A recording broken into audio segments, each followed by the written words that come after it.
There's a problem in that feminist movement, isn't there? From its inception in America, there's always been a racial component. When Susan B. Anthony was having that meeting and Sojourner Truth's black ass showed up. Read your history books.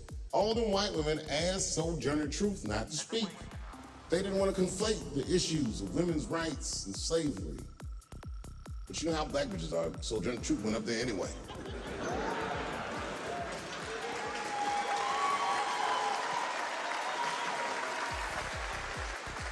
She did a famous speech. She said, "Ain't I a woman? Ain't I a woman?" That's right. And listen.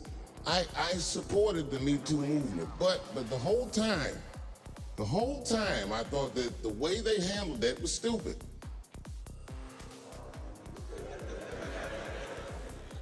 It was white. It was like, they were doing shit like going to the Golden Globes, and all of them would be like, let's all go to the Golden Globes and wear black dresses. Give these men a piece of our minds. Bitch, that is not gonna work. You think Martin Luther King's gonna be like, I want everybody to keep riding the bus, but wear matching outfits? You gotta get off the bus and walk. It's real talk. Real talk, that was a silly movement. I want everybody to wear crocheted pussy hats so they know we're serious. What the fuck was y'all doing? And then I said something about it in one of my specials, and all these women actresses came after me. I said, man, fuck y'all too, you canceled. I ain't jerking off to none of your pictures again.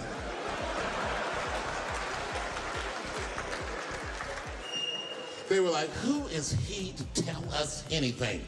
I'll tell you exactly who I am. I'm the one that got off the bus and left $50 million on the bus and walked.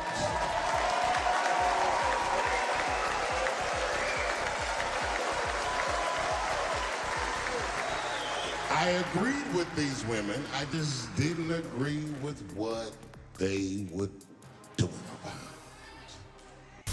Along these lines, Nikki Johnson-Huston, if I got it correctly from the author's description, a African-American lawyer. He described eloquently how quote, white liberals have hijacked the conversation about diversity, political correctness, and what topics we should be outraged about. End of quote, and now comes the full, slightly longer quote from this guy, with which I fully agree, of course. My problem with liberalism is that it's more concerned with policing people's language and thoughts without requiring them to do anything to fix the problem. White liberal college students speak of safe spaces, trigger words, microaggressions, and white privilege while not having to do anything or, more importantly, give up anything. They can't even have a conversation with someone who sees the world differently without resorting to calling someone a racist, homophobic, misogynistic, bigot, and trying to have them banned from campus or ruin them and their reputation. They say they feel black people's pain because they took a trip to Africa to help the disadvantaged, but are unwilling to go to a black neighborhood in the city in which they live. These same college students will espouse the joys of diversity, but will, in the same breath, assume you are only on campus, if you're African American, because of affirmative action, or that all black people grew up in poverty, end of quote. Therein resides, for me, the political problem with political correctness. To repeat Robespierre, it admits the injustices of the actual life, but it wants to cure them with, again, what Robespierre called a revolution without revolution, in exact parallel to today's consumerism, which offers coffee without caffeine, chocolate without sugar, beer without alcohol, multiculturalism without violent clashes, and so on and so on.